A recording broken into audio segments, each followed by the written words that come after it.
আমি আব্দুর রাজ্জাক বিন ইউসুফ বক্তব্য দিতে পাবো না মানে জাতিকে চ্যালেঞ্জ করলাম। 33 বছর আমি কোনোদিন অপ্রয়োজনীয় কথা বলিনি। এমন কোন মায়ের বেটা আছে বাংলাদেশের মাটিতে এইভাবে বলতে পারে? ঘন্টার ঘন্টা আমি হাদিস শোনাতে পারি। জাতির সাথে আমি প্রতারণা দিয়ে কোনোদিন চলিনি। কোন সাহসে মানুষের কথা বলতে পারে? আমি জাতির যদি মাটিতে বক্তব্য দিতে না পারি, কে বক্তব্য দিতে পারবে? এই কথা আমি মনে করি না। পৃথিবীর মাটিতে আমি আব্দুর রাজ্জাক বিন ইউসুফ জিন্দেগিতে কোনোদিনও অপ্রয়োজনীয় কথা বলিনি। আমার জীবনে কোনোদিন কেসা কাহিনী বলিনি। আমি জীবনে কোনোদিন মানুষের বিরুদ্ধে কথা বলিনি। আমি বক্তব্য দিতে পাবো না ময়মনসিংহের মাটিতে মানে?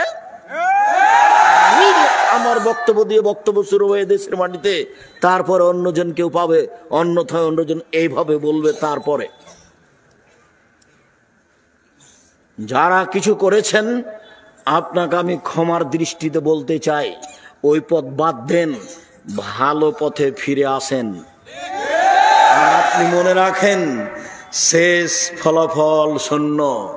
যতই চেষ্টা করেন ফলাফল দেখেন। এখন আপনি কষ্ট পাচ্ছেন, কত আপনি বাধা দিলেন, কত আপনি ঠেকালেন।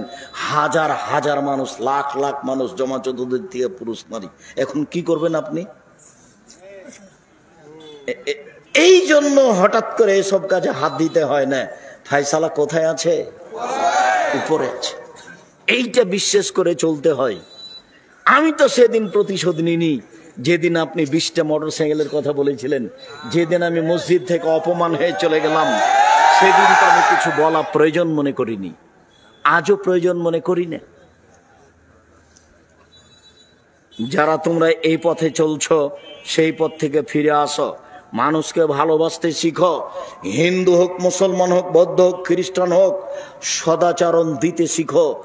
সদাচরণ দিয়ে জান্নাত কিনবো ইনশাআল্লাহ।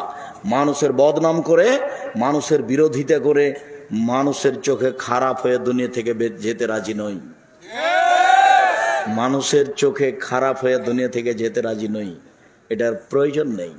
সম্মানিত দিনী ভাই বোন, আমি আপনাকে সদা